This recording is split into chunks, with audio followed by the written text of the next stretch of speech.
নমস্কাৰ সকলোকে স্বাগতম জনাইছোঁ এটা নতুন ভিডিঅ'লৈ। আজি ভিডিঅ'টোত বিজ্ঞানৰ বল, শক্তি আৰু গতি এই টপিক কেইটাৰ ওপৰত MCQs লৈ আহিছোঁ। ভিডিঅ'টোলৈ আগবঢ়াৰ আগতে এটা কথা আপোনালোকক ক'ব বিচাৰোঁ। আমি সকলোৱে জানো যে যিকোনো প্ৰতিযোগিতামূলক পৰীক্ষাত সফলতা লাভ কৰিবলৈ প্ৰিভিয়াছ ইয়াৰ কুৱেশ্যন খুবেই প্ৰয়োজনীয়। ইয়াৰ দ্বাৰা প্ৰশ্নৰ আৰ্হি আৰু গুৰুত্বপূৰ্ণ টপিকসমূহ ধৰিবলৈ বহুত সহজ হৈ পৰে। আপোনালোকৰ প্ৰস্তুতিৰ বাবে মই এই ভিডিঅ'টো প্ৰস্তুত কৰিছিলোঁ। এতিয়া এই ভিডিঅ'টোৰ পেইড PDF-টো মই লৈ আহিছোঁ। 2017 চনৰ পৰা 25 চনলৈকে বিগত 9 বছৰত SCRT DLED প্ৰি-এণ্ট্ৰি টেষ্টে যি সুধিছিল পৰীক্ষাত প্ৰায় আটাইবিলাক প্ৰশ্ন সমাজ বিজ্ঞানৰ প্ৰশ্ন উত্তৰ ইয়াত সামৰি লোৱা হৈছে। আৰু অসমৰ ইতিহাস, ভূগোল, ভাৰতীয় ইতিহাস, ৰাজনীতি বিজ্ঞান এই সকলোবিলাকৰ প্ৰশ্ন শুদ্ধ উত্তৰৰ সৈতে এই PDF-টোত দিয়া হৈছে। আপোনালোকে অতি কম সময়ৰ ভিতৰতে ইয়াকে পঢ়ি শেষ কৰিব পাৰিব। আৰু ভিডিঅ'টোত আপোনালোকে যিবোৰ অতি গুৰুত্বপূৰ্ণ প্ৰশ্নৰ উত্তৰসমূহ দেখুওৱা হৈছিলে সেই সকলোবোৰ আপোনালোকে এই ভিডিঅ'টোত পাই যাব। আৰু যিহেতু পৰীক্ষালৈ বেছি দিন নাই, গতিকে মোবাইলতে অতি আপোনালোকে ডাউনলোড কৰি যিকোনো সময়তে ৰিভাইজ কৰিব পাৰিব। এতিয়া আপোনালোকলৈ বিশেষ এটা অনুৰোধ থাকিছে, সেইটো হৈছে বহুতে চাগে ভাবিছে এই PDF ফাইলটো ফ্ৰী ভাৰ্চন হিচাপে কিয় দিয়া নাই। বন্ধুসকল, এই প্ৰশ্নবোৰ বিভিন্ন চ'ৰ্চৰ পৰা গোটাই টাইপ কৰি আৰু শুদ্ধ উত্তৰসমূহ বিচাৰি উলিয়াই ইমান কম সময়ৰ ভিতৰতে আপোনালোকৰ বাবে এটা সুন্দৰ PDF প্ৰস্তুত কৰিবলৈ মানে খুব যথেষ্ট কষ্ট আৰু সময়ৰ প্ৰয়োজন হৈছিল। তো এই কষ্টৰ প্ৰচেষ্টাক মূল্যায়ন কৰিবলৈ আপোনালোকৰ পৰা সাহায্য কৰিবলৈ মই আপোনালোকক অনুৰোধ জনাইছোঁ, যাতে আপোনালোকৰ এই PDF ফাইলটো ক্ৰয় কৰে। আৰু আপোনালোকৰ এই ক্ষুদ্ৰ সহযোগিতাই মোক মানে ভৱিষ্যতলৈ এনেকুৱা কাম কৰিবলৈ উৎসাহিত কৰিবলৈ অনুপ্ৰাণিত কৰিব। ঠিক আছে, সেইবাবে এই PDF ফাইলটো মই পেইড ভাৰ্চন হিচাপে লৈ আহিছোঁ।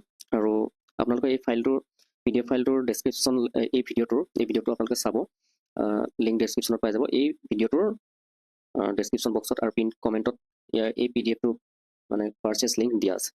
ঠিক আছে, লগতে মোৰ চেনেলৰ বায়'ৰ লিংকতো ইয়াৰ PDF লিংকটো পাই যাব। ঠিক আছে, এতিয়া ভিডিঅ'টোলৈ আগবাঢ়োঁ।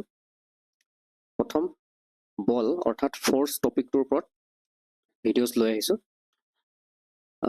MCQs প্ৰথম প্ৰশ্নটো হৈছে, যেতিয়া এটা স্থিৰ বস্তুৰ ওপৰত একে সময়তে দুটা সমান আৰু বিপৰীত বলে ক্ৰিয়া কৰে তেতিয়া বস্তুটোৰ ওপৰত ক্ৰিয়া কৰা মুঠ লব্ধ বল কিমান হ'ব? ইয়াৰ শুদ্ধ উত্তৰ হ'ব অপশ্যন চি, 0। নেক্সট কুৱেশ্যন, শুকান চুলিৰে ঘঁহি লোৱা প্লাষ্টিকৰ স্কেল এখনে কাগজৰ সৰু সৰু টুকুৰাবোৰক স্পৰ্শ নকৰাকৈ আকৰ্ষণ কৰে। এয়া কোনবিধ বলৰ উদাহৰণ? ইয়াৰ শুদ্ধ উত্তৰ হৈছে অপশ্যন বি, স্থিৰ বৈদ্যুতিক বল। নেক্সট কুৱেশ্যন, চাপক প্ৰতি একক ক্ষেত্ৰফলৰ ওপৰত প্ৰয়োগ কৰা বল বুলি সংজ্ঞাবদ্ধ কৰা হয়। যদি একে পৰিমাণৰ বল এটা সৰু পৃষ্ঠকালিৰ ওপৰত প্ৰয়োগ কৰা হয় তেন্তে প্ৰয়োগ কৰা চাপৰ কি পৰিৱৰ্তন হ'ব? ইয়াৰ শুদ্ধ উত্তৰ হ'ব অপশ্যন এ, চাপ বৃদ্ধি পাব। নেক্সট, স্কুলৰ বেগবোৰত সাধাৰণতে ক্ষীণ সূতা বা ফিটাৰ সলনি বহল কান্ধৰ ফিটা কিয় থাকে? ইয়াৰ শুদ্ধ উত্তৰটো হৈছে অপশ্যন এ নহয়, অপশ্যন বি, ওজনটো এক বৃহৎ অংশত বিতৰণ কৰি কান্ধৰ ওপৰত চাপ কমাবলৈ। নেক্সট, তলৰ কোনটো বলে সংস্পৰ্শত থকা দুখন পৃষ্ঠৰ মাজত আপেক্ষিক গতিৰ সদায় বাধা দিয়ে? ইয়াৰ শুদ্ধ উত্তৰ হৈছে অপশ্যন বি, ঘৰ্ষণ বল। নেক্সট, যেতিয়া এটা বস্তু জুলীয়া পদাৰ্থত ডুবাই দিয়া হয় তেতিয়া বস্তুটোৱে ওপৰৰ ফালে এটা বল অনুভৱ কৰে। এই বলটো কি বুলি কোৱা হয়? ইয়াৰ শুদ্ধ উত্তৰ হ'ব option A, Plabita ball. Next, তলৰ কোনটো অস্পৰ্শ বলৰ উদাহৰণ? Which of the following is an example of non-contact force? ইয়াৰ শুদ্ধ উত্তৰটো হ'ব অপশ্যন নন কণ্টেক্ট ফৰ্চ বুলি কৈছে ন? ইয়াৰ শুদ্ধ উত্তৰ হ'ব অপশ্যন চি, গছৰ পৰা মাটিত আপেল এটা সৰি পৰাটো। নেক্সট, যদি আপুনি এটা ৰবৰৰ শোষক নিমজ সমান পৃষ্ঠত জোৰেৰে হেঁচি দিয়ে তেন্তে এই পৃষ্ঠখনত লাগি ধৰে। ইয়াৰ কাৰণটো কি? ইয়াৰ কাৰণটো হৈছে অপশ্যন এ, চুফকটোৰ বাহিৰত থকা বায়ুমণ্ডলীয় বায়ুৰ চাপ। নেক্সট, গভীৰ সাগৰত বুৰুৱাসকলে বিশেষ সুৰক্ষা কৱচ বা পোছাক পৰিধান কৰে কাৰণ তৰলৰ চাপ কি হয়? ইয়াৰ শুদ্ধ উত্তৰ হ'ব অপশ্যন বি, গভীৰতাৰ বৃদ্ধিৰ লগে লগে বৃদ্ধি পায়। কুৱেশ্যন নম্বৰ 10, এটা পাত্ৰত সম্পূৰ্ণৰূপে পানীৰে ভৰাই দিয়া হৈছে। পাত্ৰটোত কোনটো বিন্দুত পানীয়ে বেৰত আটাইতকৈ বেছি চাপ দিব? ইয়াৰ শুদ্ধ উত্তৰটো হ'ব অপশ্যন ডি, পাত্ৰটোৰ একেবাৰে তলৰ অংশত। নেক্সট, বলৰ মান জুখিবলৈ ব্যৱহাৰ কৰা SI এককটো কি? ইয়াৰ শুদ্ধ উত্তৰটো হৈছে অপশ্যন ডি, নিউটন। নেক্সট, পৰীক্ষাগাৰত বলৰ প্ৰকৃত মান কোনো বস্তুৰ ওজন জুখিবলৈ সাধাৰণতে কি যন্ত্ৰ ব্যৱহাৰ কৰা হয়? ইয়াৰ শুদ্ধ উত্তৰটো হৈছে অপশ্যন চি, স্প্ৰিং তোলা। নেক্সট, যেতিয়া কোমল ময়দাৰে এটা নমনীয় বস্তুৰ ওপৰত বল প্ৰয়োগ কৰা হয় তেতিয়া কি প্ৰাথমিক পৰিৱৰ্তন দেখা যাব? ইয়াৰ শুদ্ধ উত্তৰ হ'ব অপশ্যন এ, ইয়াৰ শাৰীৰিক আকৃতি সলনি হয়। নেক্সট, বায়ুমণ্ডলীয় চাপৰ মূল কাৰণটো হ'ল কি? ইয়াৰ শুদ্ধ উত্তৰটো হৈছে অপশ্যন চি, পৃথিৱীৰ পৃষ্ঠৰ ওপৰত থকা বিশাল বায়ুৰ স্তম্ভৰ ওজন। নেক্সট, ডাঙৰ বোজা কঢ়িয়াই নিয়া গধুৰ ট্ৰাকবোৰ সাধাৰণতে 4টাৰ সলনি 6 বা তাতোধিক অধিক বহল টায়াৰ কিয় থাকে? ইয়াৰ শুদ্ধ উত্তৰ হৈছে অপশ্যন বি, সংস্পৰ্শ পৃষ্ঠকালি বৃদ্ধি কৰি ৰাস্তাৰ ওপৰত প্ৰয়োগ কৰা চাপ কমাবলৈ। নেক্সট, যদি 2 বৰ্গমিটাৰ ক্ষেত্ৰফলৰ ওপৰত 50 নিউটন বল সমভাৱে প্ৰয়োগ কৰা হয় তেন্তে উৎপন্ন হোৱা চাপ কি হ'ব? আমি চাপৰ প্ৰেছাৰৰ ফৰ্মুলাটো আছিলে P=F/এৰিয়া। গতিকে ফ'ৰ্চটো আমাক কিমান দিয়া আছে? ফ'ৰ্চটো আমাক দিয়া আছে 50 নিউটন, গতিকে ইয়াত 50 হ'ব আৰু এৰিয়াটো আমাক দিয়া আছে 2 মিটাৰ স্কোৱাৰ, গতিকে 2 ডিভাইড কৰি দিয়ক। 2 50 কেইবাৰ যায়? 25 বাৰ যায়, গতিকে ইয়াৰ শুদ্ধ হ'ব 25 পাস্কেল। আমাৰ প্ৰেছাৰৰ চাপৰ একক হৈছে পাস্কেল, ঠিক আছে, গতিকে ইয়াৰ শুদ্ধ উত্তৰ হ'ব অপশ্যন চি 25 পাস্কেল। নেক্সট, পৰিস্থিতিৰ ওপৰত নিৰ্ভৰ কৰি তলৰ কোনটো বল আকৰ্ষণীয় আৰু বিকৰ্ষণীয় দুইটা হ'ব পাৰে? ইয়াৰ শুদ্ধ উত্তৰ হ'ব অপশ্যন বি, চুম্বকীয় বল। নেক্সট, এটা বস্তুৱে নিজে নিজে তাৰ স্থিৰ অৱস্থা বা সৰল ৰেখাত থকা গতিৰ অৱস্থা সলনি কৰিব নোৱাৰে যেতিয়ালৈকে তাৰ ওপৰত কি ক্ৰিয়া নকৰে? ইয়াৰ শুদ্ধ উত্তৰটো হ'ব অপশ্যন এ, এটা বাহ্যিক অসন্তুলিত বল। নেক্সট, যেতিয়া এজন মানুহে মাটিত খোজ কাঢ়ে তেতিয়া মাটিয়ে মানুহজনৰ ভৰিত প্ৰয়োগ কৰা বলটো কোন দিশত ক্ৰিয়া কৰে? ইয়াৰ শুদ্ধ উত্তৰটো হ'ব অপশ্যন বি, তেওঁৰ গতিৰ দিশৰ আগলৈ। এটা ভোটা কটাৰীৰে পাচলি কাটিবলৈ চোকা কটাৰী এখনতকৈ বহুত বেছি শক্তিৰ প্ৰয়োজন হয়, কাৰণ ইয়াৰ শুদ্ধ উত্তৰটো হ'ব অপশ্যন ডি, ভোটা কটাৰীৰ সংস্পৰ্শ পৃষ্ঠকালি বেছিভাৱে একে বলৰ বাবে কম চাপৰ সৃষ্টি হয়। নেক্সট, এতিয়া এনাৰ্জি ছেকশ্যনৰ কেইটামান MCQs লৈ আহিছোঁ। কোনো বস্তুৱে তাৰ গতিৰ বাবে লাভ কৰা শক্তিক কি বুলি কোৱা হয়? ইয়াৰ শুদ্ধ উত্তৰ হ'ব অপশ্যন বি, গতি শক্তি। যেতিয়া এটা বস্তু মাটিৰ পৰা নিৰ্দিষ্ট উচ্চতালৈ উলম্বভাৱে ওপৰলৈ তোলা হয় তেতিয়া ইয়াৰ ভিতৰত কি শক্তিৰ বৃদ্ধি পায়? ইয়াৰ শুদ্ধ উত্তৰটো অপশ্যন চি, মহাকৰ্ষণীয় স্থিতি শক্তি। নেক্সট, শক্তিৰ সংৰক্ষণশীলতাৰ সূত্ৰ অনুসৰি যেতিয়া শক্তি এটাৰ ওপৰৰ পৰা আন এটাৰ ওপৰলৈ সলনি হয় তেতিয়া মুঠ শক্তিৰ পৰিমাণ কি হয়? ইয়াৰ শুদ্ধ উত্তৰ হ'ব অপশ্যন চি, সম্পূৰ্ণ অপৰিৱৰ্তিত বা ধ্ৰুৱক হৈ থাকে। নেক্সট, এটা চলি থকা বৈদ্যুতিক কোঠা উত্তপ্ত কৰা যন্ত্ৰত প্ৰাথমিকভাৱে কি শক্তিৰ ৰূপান্তৰ ঘটে? ইয়াৰ শুদ্ধ উত্তৰটো হ'ব অপশ্যন বি, বৈদ্যুতিক শক্তিৰ পৰা তাপ শক্তিলৈ। নেক্সট, সেউজীয়া উদ্ভিদে সালোক সংশ্লেষণৰ জৰিয়তে সৌৰশক্তি আবদ্ধ কৰি নিজৰ খাদ্য প্ৰস্তুত কৰে। এই প্ৰক্ৰিয়াত সৌৰশক্তিক কি ৰূপত সংৰক্ষণ কৰা হয়? ইয়াৰ শুদ্ধ উত্তৰটো হ'ব অপশ্যন চি, ৰাসায়নিক শক্তি। নেক্সট, এটা জলবিদ্যুৎ প্ৰকল্পৰ বান্ধৰ পিছফালে জমা কৰি ৰখা পানীখিনিত প্ৰচুৰ পৰিমাণে কি শক্তি থাকে? ইয়াৰ শুদ্ধ উত্তৰটো হৈছে অপশ্যন এ, স্থিতি শক্তি। নেক্সট, যেতিয়া এটা ড্ৰাই চেল বেটাৰীয়ে এখন সৰু খেলনা গাড়ী চলায় তেতিয়া শক্তিৰ মুখ্য ৰূপান্তৰ ক্ৰমটো কি হয়? ইয়াৰ শুদ্ধ উত্তৰটো হ'ব অপশ্যন ডি, ৰাসায়নিক শক্তিৰ পৰা বৈদ্যুতিক শক্তি, বৈদ্যুতিক শক্তিৰ পৰা যান্ত্ৰিক শক্তি। নেক্সট, এজন বিজ্ঞানীক সন্মান জনাই কাৰ্য আৰু শক্তিৰ SI এককটো নামাকৰণ কৰা হৈছে। এই এককটো কি? The SI unit of work and energy. কাৰ্য আৰু শক্তিৰ SI এককটো হৈছে জুল, অপশ্যন এ শুদ্ধ উত্তৰ। নেক্সট, আকাশত উৰি থকা চৰাই বা উৰাজাহাজ এখনত কি শক্তি থাকে? ইয়াৰ শুদ্ধ উত্তৰটো হ'ব both kinetic and potential energy, option A শুদ্ধ উত্তৰ। নেক্সট, ব্যৱসায়িক উইণ্ডমিল বা বতাহ কলবোৰে বিদ্যুৎ উৎপাদনৰ বাবে প্ৰকৃতিৰ কি শক্তি ব্যৱহাৰ কৰে? ইয়াৰ শুদ্ধ উত্তৰ হ'ব অপশ্যন এ, গতিশীল বায়ুৰ গতি শক্তি। নেক্সট, শীতকালত আপুনি দুয়োখন হাতৰ তলুৱা খৰকৈ ঘঁহিলে গৰম অনুভৱ হয়, এয়া কি শক্তিৰ ৰূপান্তৰৰ বাবে ঘটে? ইয়াৰ শুদ্ধ উত্তৰ হ'ব অপশ্যন চি, ঘৰ্ষণৰ বিৰুদ্ধে কৰা যান্ত্ৰিক কাৰ্য তাপ শক্তিলৈ। নেক্সট, কয়লা, পেট্ৰলিয়াম আৰু প্ৰাকৃতিক গেছক কি শক্তি সম্পদ হিচাপে শ্ৰেণীভুক্ত কৰা হৈছে? ইয়াৰ শুদ্ধ উত্তৰ হ'ব অপশ্যন বি, জীৱাশ্ম ইন্ধন। নেক্সট, তলৰ কোনটোক বৈকল্পিক শক্তিৰ এটা পৰিষ্কাৰ, অক্ষয় আৰু নৱীকৰণযোগ্য উৎস বুলি গণ্য কৰা হয়? ইয়াৰ শুদ্ধ উত্তৰ হৈছে অপশ্যন বি, সৌৰশক্তি। নেক্সট, এখন দোলক সোঁফালৰ পৰা বাওঁফাললৈ দোল খাই থাকিলে ইয়াৰ গতিশক্তি কোনটো বিন্দুত সৰ্বাধিক হ'ব? ইয়াৰ শুদ্ধ উত্তৰ হ'ব অপশ্যন এ, একেবাৰে মাজৰ নিম্নতম স্থানত অথবা মধ্য স্থানত ইয়াৰ গতি শক্তি আটাইতকৈ সৰ্বাধিক হ'ব। নেক্সট, শব্দ হৈছে এবিধ শক্তি যিটো উৎপন্ন হয়। ইয়াৰ শুদ্ধ উত্তৰ হৈছে অপশ্যন ডি, বস্তু বা কণাৰ কম্পনৰ ফলত। নেক্সট, মানুহে খোৱা খাদ্যই দৈনন্দিন শাৰীৰিক কাম কাজ কৰিবলৈ শক্তি যোগায়। এই খাদ্যত কি শক্তি জমা হৈ থাকে? ইয়াৰ শুদ্ধ উত্তৰ হৈছে অপশ্যন এ, ৰাসায়নিক শক্তি। নেক্সট, কোনো বস্তুৰ কাৰ্য কৰাৰ সামৰ্থ্য বা ক্ষমতাক কি বুলি জনা যায়? ইয়াৰ শুদ্ধ উত্তৰ হৈছে অপশ্যন বি, এনাৰ্জি। নেক্সট, জলবিদ্যুৎ প্ৰকল্পত টাৰবাইন ঘূৰাই চূড়ান্তভাৱে বিদ্যুৎ উৎপাদন কৰা হয়, ইয়াৰ মূল কাৰণটো কি? ইয়াৰ শুদ্ধ উত্তৰ হৈছে অপশ্যন ডি, বৈ থকা পানীৰ গতি শক্তিক যান্ত্ৰিক আৰু তাৰ পিছত বৈদ্যুতিক শক্তিলৈ ৰূপান্তৰিত কৰা। যদি কোনো বস্তুৰ দ্ৰুতি দুগুণ কৰা হয় তেন্তে ইয়াৰ গতি শক্তিৰ কি হ'ব? ইয়াৰ শুদ্ধ উত্তৰ হ'ব অপশ্যন বি, 4 গুণ। কেনেকৈ হ'ব চাওঁ আহক, এইটো এটা মেথছ হয়। কোনো বস্তুৰ দ্ৰুতি দুগুণ কৰা হয়, তাৰমানে আমাৰ গতি শক্তিৰ ফৰ্মুলাটো আমি জানিব লাগিব। গতি শক্তিৰ ফৰ্মুলাটো হৈছে, কাইনেটিক এনাৰ্জিৰ ফৰ্মুলাটো হৈছে হাফ mv স্কোৱাৰ। m মানে হৈছে মাছ আৰু v হৈছে ভেলচিটি। এতিয়া আমি এই ভিৰ ঠাইত আমাক কি কৰিব কৈছে? ইয়াৰ বস্তুটো দ্ৰুতি দুগুণ কৰা হৈছে বুলি কৈছে, ডাবুল কৰা হৈছে, ভিটোক ডাবুল কৰা হৈছে। তাৰমানে ভিৰ ঠাইত আমি 2v বহাব লাগিব। কি বহাব লাগিব? 2v।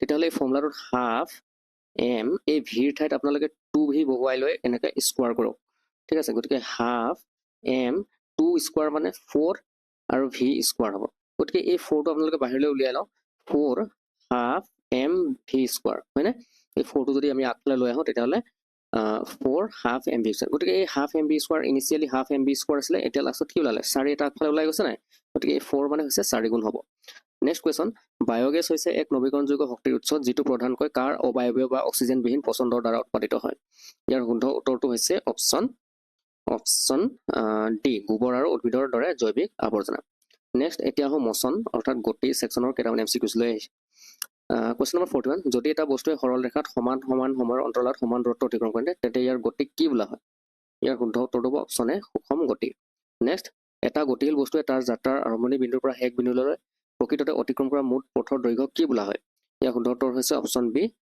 দূৰত্ব নেক্সট দ্ৰুতি তলৰ কোনটো মানক সূত্ৰ ব্যৱহাৰ কৰি গণনা কৰা হয় ইয়াৰ শুদ্ধ উত্তৰটো হৈছে দ্ৰুতি ইকুৱেল দূৰত্ব বাই সময় গতিকে ইয়াৰ শুদ্ধ উত্তৰ হ'ব অপশ্যন চি দ্ৰুতি ইকুৱেল দূৰত্ব বাই সময় কোনো বস্তুৰ দ্ৰুতি জুখিবলৈ বিশ্বজুৰি ব্যৱহাৰ কৰা মানক SI এককটো কি ইয়াৰ শুদ্ধ উত্তৰটো হৈছে option A metre per second next উদ্যানৰ দোলাত খেলি থকা শিশু এজনৰ গতি বা ঘড়ীৰ দোলকক গতি কি হিচাপে শ্ৰেণীভুক্ত কৰা হয় ইয়াৰ শুদ্ধ উত্তৰটো হৈছে অপশ্যন বি পৰ্যাবৃত্ত আৰু দোলন গতি নেক্সট এখন গাড়ীয়ে ঠিক 3 ঘণ্টাত 150 কিলোমিটাৰ দূৰত্ব অতিক্ৰম কৰে গাড়ীখনৰ গড় দ্ৰুতি কিমান স্পীডৰ উলিওৱা ভেলচিটি হ'ব ডিষ্টেঞ্চ বাই টাইম গতিকে ইয়াত ডিষ্টেঞ্চ আছে 150 বাই টাইম আছে 3 আৱাৰ গতিকে 50 কিলোমিটাৰ পাৰ আৱাৰ হ'ব ইয়াৰ শুদ্ধ উত্তৰ অপশ্যন এ শুদ্ধ উত্তৰ নেক্সট এটা গতিশীল বস্তুৰ প্ৰাৰম্ভিক স্থানৰ পৰা শেষ স্থানলৈ জোখা আটাইতকৈ চুটি সৰল ৰৈখিক দূৰত্ব কি বুলি কোৱা হয় ইয়াৰ শুদ্ধ উত্তৰ হ'ব অপশ্যন চি হৰণ নেক্সট এজন খেলুৱৈয়ে আৰ ব্যাসাৰ্ধৰ এটা বৃত্তাকাৰ ট্ৰেকৰ ঠিক আধা পাক দৌৰে গতিকে এটা বৃত্তাকাৰ ট্ৰেক এনেকুৱাকৈ আছে গতিকে এই ট্ৰেকটোৰ এইখিনি স্থানৰ পৰা তাৰমানে ইয়াৰ ডিষ্টেঞ্চটো কিমান দিয়া আছে আৰ দিয়া আছে আৰ ব্যাসাৰ্ধ বুলি কৈছে নহয় তাৰমানে এইখিনিৰ পৰা এইখিনিলৈকে ডিষ্টেঞ্চটো আমাক কিমান দিয়া আছে আৰ ঠিক আছে গতিকে এই ট্ৰেকৰ এইখিনি পজিশ্যনৰ পৰাই যদি এই খেলুৱৈজনে দৌৰিবলৈ ষ্টাৰ্ট কৰে কিমান দূৰ দৌৰিলে আধা পাক তাৰমানে এই ডখৰলৈকে আহিলে ঠিক আছে আধা পাক দৌৰিছে গতিকে সেইফালে এই পইণ্টটো আৰু এই পইণ্টটোৰ মাজত ডিষ্টেঞ্চ কিমান আছে শ্বৰ্টেষ্ট ডিষ্টেঞ্চটো চাওক আপোনালোকে এইফালে আৰ আছে এইফালেও আৰ হ'ব ঠিক আছে আৰ মিলি কিমান হ'ল এই আৰ মিলি গ'লে 2r হ'ল গতিকে ইয়াৰ শুদ্ধ উত্তৰ শ্বৰ্টেষ্ট পইণ্টটো হৈছে 2r অপশ্যন চি 2r তেওঁৰ মুঠ হৰণটোৱে হৈছে শ্বৰ্টেষ্ট ডিষ্টেঞ্চ হৰণ মানে কি শ্বৰ্টেষ্ট ডিষ্টেঞ্চ দুটা পইণ্টৰ ষ্টাৰ্টিং পইণ্ট এইটো আৰু ফাইনেল পইণ্ট এইটো আছিল গতিকে এই দুটা পইণ্টৰ মাজত যি শ্বৰ্টেষ্ট ডিষ্টেঞ্চ এই তাকে কি বুলি কোৱা হয় হৰণ বুলি কোৱা হয় গতিকে হৰণটো আৰ মিলি কি 2r হ'ব অপশ্যন চি শুদ্ধ উত্তৰ নেক্সট যদি এটা বস্তুৱে যিটো বিন্দুৰ পৰা যাত্ৰা আৰম্ভ কৰিছিল ঠিক সেই বিন্দুতে যাত্ৰা শেষ কৰে তেন্তে ইয়াৰ মুঠ হৰণ কি হ'ব তাৰমানে যাত্ৰা যদি এইখিনিৰ পৰা কৰিছিল আকৌ ঘূৰি আহি এইখিনিতে যদি পাইছে গতিকে সিহঁতৰ মাজত শ্বৰ্টেষ্ট ডিষ্টেঞ্চ নাই গতিকে 0 হ'ব গতিকে ইয়াৰ শুদ্ধ উত্তৰ হ'ব ডিছপ্লেচমেণ্টটো হৰণটো হ'ব 0 নেক্সট গাড়ীত সংস্থাপন কৰা যিটো সঁজুলিয়ে যিকোনো মুহূৰ্তত তৎকালীন দ্ৰুতি দেখুৱায় তাক কি বুলি কোৱা হয় ইয়াক কোৱা হয় অপশ্যন বি স্পীডোমিটাৰ নেক্সট গাড়ীৰ ডেছবৰ্ডত থকা যিটো সৰু যন্ত্ৰই গাড়ীখনে অতিক্ৰম কৰা মুঠ দূৰত্বৰ হিচাপ ৰাখে তাক কি বুলি কোৱা হয় ইয়াৰ শুদ্ধ উত্তৰ হ'ব অপশ্যন বি অডোমিটাৰ নেক্সট ৰেলখন ষ্টেচনৰ ওচৰ চাপি অহাৰ লগে লগে মন্থৰ হৈ পৰে এনে এক ধৰণৰ গতি প্ৰদৰ্শন কৰিছে য'ত দ্ৰুতি হ্ৰাস পায় ইয়াৰ অৰ্থ কি ইয়াৰ শুদ্ধ উত্তৰ হ'ব অপশ্যন ডি মন্থৰণ বা ঋণাত্মক ত্বৰণ চলি থকা এটা বৈদ্যুতিক চিলিং ফেনৰ পাতবোৰৰ গতি হ'ল এটা স্পষ্ট কিহৰ উদাহৰণ ইয়াৰ শুদ্ধ উত্তৰ হ'ব বৃত্তীয় বা ঘূৰ্ণন গতি চাৰ্কুলাৰ অৰ ৰটেশ্যনেল মচন বুলি কয় নেক্সট পোন ঘাইপথত সমদল কৰি আগবাঢ়ি যোৱা সৈনিকসকলৰ গতিয়ে প্ৰদৰ্শন কৰে কি প্ৰদৰ্শন কৰে ইয়াৰ শুদ্ধ উত্তৰটো হ'ব অপশ্যন চি সৰল ৰৈখিক গতি নেক্সট এটা দোলন গতি কৰা বস্তুৱে এটা সম্পূৰ্ণ দোলন সম্পূৰ্ণ কৰিবলৈ লোৱা সময়ক ইয়াক কি বুলি কোৱা হয় ইয়াৰ শুদ্ধ উত্তৰ হ'ব অপশ্যন বি পৰ্যায়কাল নেক্সট এইখিনিতে এটা কথা মনত ৰাখিব পৰ্যায়কাল মানে হৈছে এটা দোলন মানে এটা এনেকুৱা এটা দোলন যেনিবা এইটো এটা ঠিক আছে এইটো এটা আমি এনেকুৱা ইয়াত শিল এটুকুৰা বান্ধি ল'লোঁ এই ৰছীডালত এই শিলটোক যদি এনেকৈ ৰছীত বান্ধি এনেকৈ যদি এৰি দিওঁ এই এনেকৈ দুলিবলৈ ষ্টাৰ্ট কৰিব ঠিক আছে এনেকৈ দুলি আহি এইডোখৰ পৰা এই পজিশ্যনলৈ এনেকৈ দুলিবলৈ ইমান দূৰলৈকে পজিশ্যন যেনিবা আহিলে গতিকে সেইটো মানে এইখিনিৰ পৰা এইখিনিলৈ গৈ আকৌ পুনৰ এই পজিশ্যনটোৰ পৰা আকৌ পুনৰ এই পজিশ্যনটোলৈ ঘূৰি অহাটোৱে এটা দোলন বুলি কোৱা হয় আৰু এই দোলনটোক সম্পূৰ্ণ কৰিবলৈ লোৱা সময়টোকে পৰ্যায়কাল বুলি কোৱা হয় ঠিক আছে আৰু কম্পনাংক মানে হৈছে কি কম্পনাংক মানে হৈছে এক ছেকেণ্ডত এনেকুৱা দোলন কেইবাৰ হ'ব এনেকুৱা দোলন যদি এক ছেকেণ্ডত এনেকুৱাকৈ যদি এবাৰ এইফালে গৈ এনেকৈ আকৌ এবাৰ এইফালে আহে গতিকে এনেকুৱা দোলন যদি এক ছেকেণ্ডত যদি ধৰক দুবাৰ হয় তেতিয়াহ'লে কম্পনাংক হ'ব 2 হাৰ্জ আৰু কম্পনাংকৰ এককক হাৰ্টজ বুলি কোৱা হয় কি বুলি কোৱা হয় হাৰ্টজ HERTZ হাৰ্টজ মনত ৰাখিব কম্পনাংকৰ একক হৈছে হাৰ্টজ নেক্সট কুৱেশ্যন যদি এটা বস্তুৱে সময়ৰ লগে লগে তাৰ স্থিৰ পাৰিপাৰ্শ্বিকতাৰ সাপেক্ষে নিজৰ স্থান অহৰহ সলনি কৰি থাকে তেন্তে বস্তুটো কি অৱস্থাত থকা বুলি কোৱা হয় ইয়াৰ শুদ্ধ উত্তৰ হ'ব অপশ্যন চি গতিশীল অৱস্থাত নেক্সট এডাল সূতাত টানকৈ বান্ধি থকা শিল এটা বৃত্তাকাৰ পথত একে দ্ৰুতিৰে ঘূৰাই থকা হৈছে ইয়াৰ গতিটো হৈছে কি ইয়াৰ শুদ্ধ উত্তৰটো হৈছে অপশ্যন এ সুষম বৃত্তীয় গতি নেক্সট পৃথিৱীয়ে প্ৰতি 24 ঘণ্টাত এবাৰ নিজৰ অক্ষৰ চাৰিওফালে ঘূৰাটোৱে এনে গতিক বুজায় যিটো নিয়মিতভাৱে পুনৰাবৃত্তি হয় এনেধৰণৰ গতি কি বুলি কোৱা হয় ইয়াৰ শুদ্ধ উত্তৰ হৈছে অপশ্যন বি পৰ্যাবৃত্ত গতি নেক্সট যদি এটা গতিশীল বাহনৰ দূৰত্বৰ সময়ত লেখডাল মূল বিন্দুৰ পৰা ওপৰলৈ যোৱা এডাল পোন সৰল ৰেখা হয় তেন্তে ই বুজায় যে বাহনখন কেনেকৈ চলিছে মানে এনেকুৱা এডাল লেখ আছে এই লেখডালত এইফালে হৈছে টাইম ঠিক আছে এইফালে সময় থাকিব তাৰমানে এই দিশত সময় থাকিব আৰু এই দিশত যদি দূৰত্ব থাকিব ডিষ্টেন্স থাকিব গতিকে এনেকৈ যদি এনেকৈ একদম ইউনিফৰ্মলি এনেকৈ সৰল ৰেখা এডাল যদি হয় তেন্তে কি বুজায় গতিকে ই বুজাব যে গাড়ীখন কেনেকৈ বাহনখন কেনেকৈ চলি আছে স্থিৰ বা সুষম দ্ৰুতিৰে চলিছে নেক্সট আৰু আজি ভিডিঅ'টোৰ অন্তিম প্ৰশ্ন স্থান সলনি কৰা এটা গতিশীল বস্তুৰ বাবে তলৰ কোণটো কেতিয়াও ঋণাত্মক বা শূন্য হ'ব নোৱাৰে ইয়াৰ শুদ্ধ উত্তৰটো হ'ব অপশ্যন চি অতিক্ৰম কৰা দূৰত্বটো কেতিয়াও ঋণাত্মক বা শূন্য হ'ব নোৱাৰে বন্ধুসকল ভিডিঅ'টো ইমানেই আছিল আশা কৰোঁ এই প্ৰশ্নবোৰে আপোনালোকক উপকৃত কৰিব ভিডিঅ'টো শেষলৈকে চাই থকাৰ বাবে ধন্যবাদ জনালোঁ আৰু যিসকল বন্ধু বান্ধৱীয়ে আজি প্ৰথমবাৰ চেনেলটো ভিজিট কৰিছে তেওঁলোকলৈ এটা বিশেষ অনুৰোধ এনেকুৱা ধৰণৰ ভিডিঅ' আগলৈ পাই থাকিবলৈ চেনেলটো ছাবস্ক্ৰাইব কৰি বেল আইকনটো প্ৰেছ কৰি ল'ব ঠিক আছে থেংক ইউ